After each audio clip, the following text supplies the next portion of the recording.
Chief election കമ്മീഷണറെ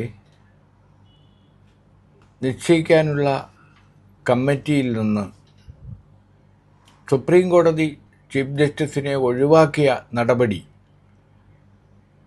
ചോദ്യം ചെയ്തുകൊണ്ടുള്ള ഹർജി സുപ്രീം കോടതി പരിഗണിക്കാൻ 48 മണിക്കൂറുകൾ മാത്രമുള്ളപ്പോൾ കഴിഞ്ഞ രാത്രിയിൽ പുതിയ ചീഫ് ഇലക്ഷൻ കമ്മീഷണറെ ഏകപക്ഷീയമായി പ്രധാനമന്ത്രി മോദിയും ആഭ്യന്തരമന്ത്രി അമിത്ഷായും തിരക്കിട്ട് നിയമിച്ചു. ഈ കമ്മിറ്റിയിൽ പ്രതിപക്ഷ നേതാവ് രാഹുൽ ഗാന്ധി തൻ്റെ വിയോജിപ്പുകൾ രേഖപ്പെടുത്തുകയും ആ വിയോജിപ്പുകൾ സോഷ്യൽ മീഡിയയിലൂടെ പുറത്തുവിടുകയും ചെയ്തിരിക്കുകയാണ്. 140 കോടി വരുന്ന ജനങ്ങൾ വരുന്ന രാജ്യത്ത് സ്വതന്ത്രമായ തെരഞ്ഞെടുപ്പ് നടത്താൻ ബാധ്യതയുള്ള തെരഞ്ഞെടുപ്പ് കമ്മീഷൻ സുതാര്യമായി പ്രവർത്തിക്കേണ്ടതാണ്. അതുകൊണ്ടാണ് ഭരണഘടനാ ശില്പിയായ ഡോക്ടർ അംബേദ്കർ ഉൾപ്പെടെയുള്ള ആളുകൾ അത്തരത്തിൽ തിരഞ്ഞെടുപ്പ് കമ്മീഷനെ നിയമിക്കാനുള്ള കമ്മിറ്റി വിഭാവനം ചെയ്തത്. ഈ കമ്മിറ്റിയിൽ ഉണ്ടായിരുന്നത് സുപ്രീം കോടതി ചീഫ് ജസ്റ്റിസും പ്രധാനമന്ത്രിയും പ്രതിപക്ഷ നേതാവും അടങ്ങുന്ന അംഗങ്ങളാണ്. ഇപ്പോഴാകട്ടെ ഒരു നിയമത്തിലൂടെ ഇത് ഇല്ലാതാക്കിക്കൊണ്ട് സുപ്രീം കോടതി ചീഫ് ജസ്റ്റിസിനെ മോദി സർക്കാർ പുറത്താക്കി. ഇപ്പോൾ അവശേഷിക്കുന്നത് പ്രധാനമന്ത്രി നോമിനേറ്റ് ചെയ്ത മന്ത്രി എന്ന നിലയിൽ ആഭ്യന്തരമന്ത്രി അമിത്ഷായും പ്രതിപക്ഷ നേതാവെന്നുള്ള നിലയിൽ ലോക്സഭ പ്രതിപക്ഷ നേതാവ് രാഹുൽ ഗാന്ധിയുമാണ് കമ്മിറ്റിയിലുള്ളത്. അപ്പോൾ എന്ത് വിയോജിപ്പുകൾ രേഖപ്പെടുത്തിയാലും പ്രധാനമന്ത്രിയും ആഭ്യന്തരമന്ത്രി അമിത്ഷായും ചേർന്ന് എടുക്കുന്ന തീരുമാനം നടപ്പിലാക്കാൻ കഴിയുന്ന അവസ്ഥ. ഈ അവസ്ഥ ചോദ്യം ചെയ്തുകൊണ്ടാണ് സുപ്രീം കോടതിയിൽ കേസ് നിലനിൽക്കുന്നത്. 48 മണിക്കൂറിനകം ആ കേസ് സുപ്രീം കോടതി പരിഗണിക്കും എന്നിരിക്കെ കഴിഞ്ഞ ദിവസം തിരക്കിട്ട് അർദ്ധരാത്രിയിൽ ചീഫ് ഇലക്ഷൻ കമ്മീഷണറെ തീരുമാനിച്ചത് ജനാധിപത്യ വിരുദ്ധമാണെന്നും ഇത് ഭരണഘടനാ ലംഘനമാണെന്നും ആണ് പ്രതിപക്ഷ നേതാവ് രാഹുൽ ഗാന്ധി പരസ്യമായി പ്രതികരിച്ചിരിക്കുന്നത്.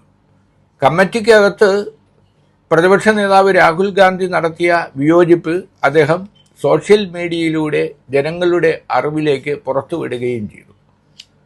അദ്ദേഹം പറയുന്നത് സ്വതന്ത്ര ഭരണഘടനാ സ്ഥാപനമായ ഇലക്ഷൻ കമ്മീഷനിൽ എക്സിക്യൂട്ടീവ് ഇടപെടലുകൾ പാടില്ല. സർക്കാർ ഉദ്യോഗസ്ഥരുടെ ഒരു സംവിധാനമായി ഭരണഘടനാ സ്ഥാപനമായ ഇലക്ഷൻ കമ്മീഷൻ മാറാൻ പാടില്ല. പക്ഷേ അടുത്ത കാലത്തായി മോദി സർക്കാർ നടപ്പിലാക്കുന്ന പല പരിഷ്കാരങ്ങളും ഇലക്ഷൻ കമ്മീഷൻ അതിന് കൂട്ടുനിൽക്കുകയും ചെയ്യുമ്പോൾ ജനങ്ങളിൽ തിരഞ്ഞെടുപ്പ് സുതാര്യമല്ല എന്ന സംശയം വർദ്ധിച്ചിരിക്കുകയാണ്. അപ്പോൾ ജനങ്ങൾക്ക് അവരെ ആര് ഭരിക്കണം എന്ന് സ്വതന്ത്രമായി തീരുമാനമെടുക്കാനുള്ള ഒരവസ്ഥയുണ്ടാവണം. അതുകൊണ്ടാണ് നേരത്തെ ചീഫ് ഇലക്ഷൻ കമ്മീഷണറെയും മറ്റ് കമ്മീഷൻ അംഗങ്ങളെയും നിയമിക്കാനുള്ള കമ്മിറ്റി അത്തരത്തിൽ രൂപീകരിക്കപ്പെട്ടിരുന്നത്. കാരണം സുപ്രീം കോടതി ചീഫ് ജസ്റ്റിസും പ്രധാനമന്ത്രിയും പ്രതിപക്ഷ നേതാവും അടങ്ങുന്ന ഒരു കമ്മിറ്റി ആകുമ്പോൾ തീർച്ചയായും നീതിപൂർവമായ ഒരു തീരുമാനം ഉണ്ടാകും എന്നു തന്നെയാണ് നമ്മുടെ കഴിഞ്ഞ കാലങ്ങളെല്ലാം തെളിയിച്ചിട്ടുള്ളത്. കാരണം സുപ്രീം കോടതി ചീഫ് ജസ്റ്റിസും പ്രധാനമന്ത്രിയും ഒന്നിച്ചൊരു തീരുമാനമെടുത്താലും വിയോജിപ്പ് രേഖപ്പെടുത്താൻ പ്രതിപക്ഷ നേതാവുണ്ടാവും.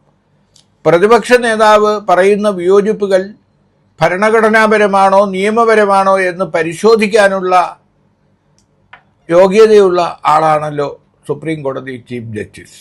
അങ്ങനെയുള്ള ചീഫ് ജസ്റ്റിസിനെ ഈ കമ്മിറ്റിയിൽ നിന്ന് ഒഴിവാക്കിയത് തന്നെ ദുരുദ്ദേശത്തോടു കൂടിയാണ്.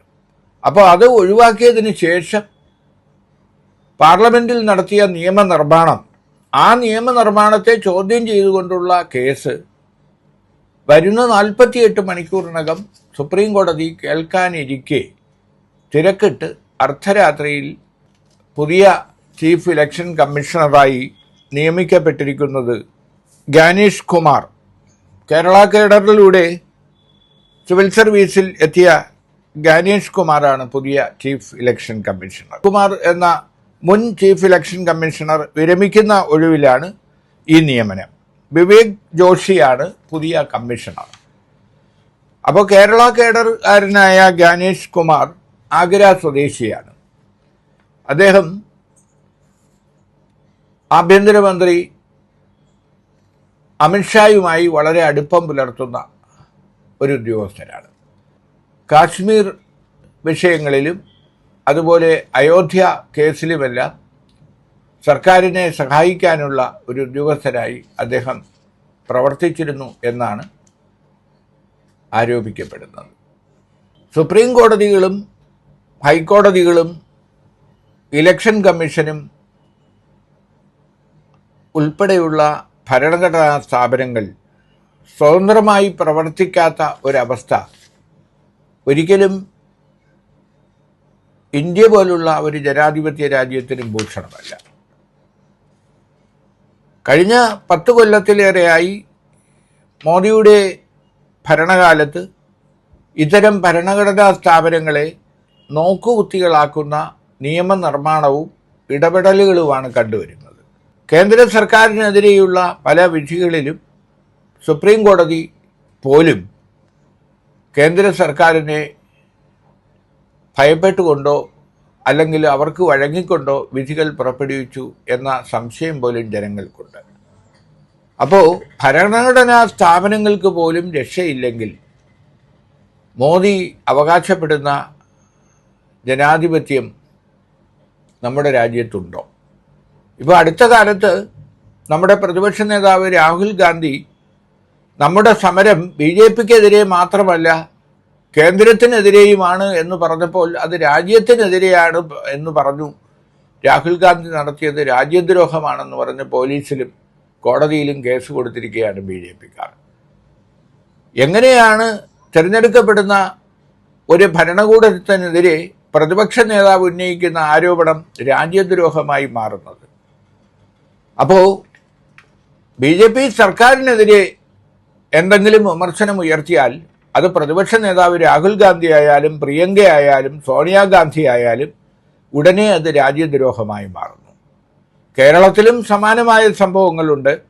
കേരളം ഭരിക്കുന്ന മുഖ്യമന്ത്രി പിണറായി വിജയനെ വിമർശിച്ചാൽ ഉടൻ കേരള വിരുദ്ധമാണ് എന്ന് പറയുന്നു. അപ്പോൾ ഭരണത്തെ വിമർശിക്കാനും തെറ്റുകളുണ്ടെങ്കിൽ അത് തിരുത്താനും അത് ചൂണ്ടിക്കാണിക്കാനും ജനപക്ഷത്ത് നിൽക്കാനുമുള്ള ബാധ്യതയാണ് ഏത് കാലത്തും പ്രതിപക്ഷത്തിനുള്ളത്. നമ്മളൊന്ന് ആലോചിക്കേണ്ടത് പ്രതിപക്ഷമില്ലാത്ത ഒരു ലോക്സഭ, പ്രതിപക്ഷമില്ലാത്ത ഒരു പാർലമെന്റ്, പ്രതിപക്ഷമില്ലാത്ത നിയമസഭകൾ ഒന്ന് സങ്കല്പിച്ചു നോക്കൂ.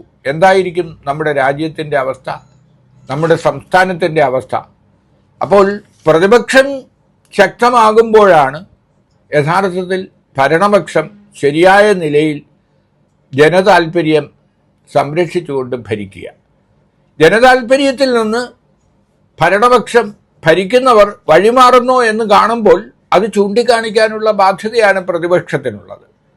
അപ്പോൾ പ്രതിപക്ഷത്തിൻ്റെ റോൾ പലപ്പോഴും മാധ്യമങ്ങൾ ഏറ്റെടുക്കാറുണ്ട്. പക്ഷേ അടുത്ത കാലത്തായി മാധ്യമങ്ങളും ആ ദൗത്യം നിറവേറ്റാറില്ല. അങ്ങനെ പ്രതിപക്ഷം പരാജയപ്പെട്ട് മാധ്യമങ്ങൾ അവരുടെ കർത്തവ്യം നിറവേറ്റാത്ത ഒരവസ്ഥയിലേക്ക് പോയാൽ നമ്മുടെ ജനാധിപത്യം അപകടത്തിലാകും. അത്തരമൊരു സന്ദർഭത്തിലാണ് രാജ്യത്ത് ഫാസിസം നടപ്പിലാകും, അല്ലെങ്കിൽ അടിയന്തരാവസ്ഥ പോലെയുള്ള സാഹചര്യങ്ങൾ ഉണ്ടാകും എന്ന് നാം ആശങ്കപ്പെടുന്നത്. മോദി സർക്കാർ ആദ്യം അധികാരമേൽക്കുമ്പോൾ ഉപപ്രധാനമന്ത്രിയായിരുന്ന LK അദ്വാനി പറഞ്ഞ ഒരു വാചകമുണ്ട്: അടിയന്തരാവസ്ഥയുടെ ഭീഷണി അവസാനിച്ചു എന്ന് ആരും കരുതണ്ട. അന്ന് അദ്വാനി അങ്ങനെ പറഞ്ഞപ്പോൾ എല്ലാവരും തെറ്റിദ്ധരിച്ചത്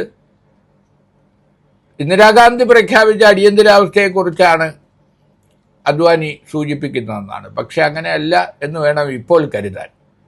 അപ്രഖ്യാപിതമായ ഒരു അടിയന്തരാവസ്ഥ നമ്മെ നിഴൽ പോലെ പിന്തുടരുന്നു എന്ന ഒരു മുന്നറിയിപ്പാണ് LK അദ്വാനിയെ പോലെ ദീർഘവീക്ഷണമുള്ള ക്രാന്തദർശിയായ ഒരു നേതാവ് നമുക്ക് നൽകിയത്.